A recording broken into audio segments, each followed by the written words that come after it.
ఇంకో పక్క మా ఆడబిడ్డలకు శుభవార్త.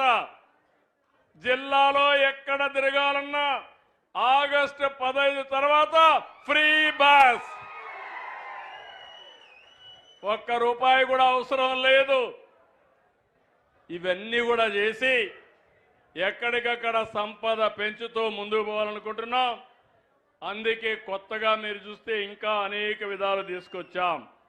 అయితే ఇక్కడ నేను మిమ్మల్ని అందరినీ కోరేది, సంక్షేమం పూర్తిగా ఇవ్వాలంటే, మీరు కూడా బాగా ఆనందంగా ఉండాలంటే అన్ని విధాలా మనం ఆలోచించాల్సింది ఈ నీటి సంపద అనేది మనం పెంచుకోవాల్సిన అవసరం ఉంది.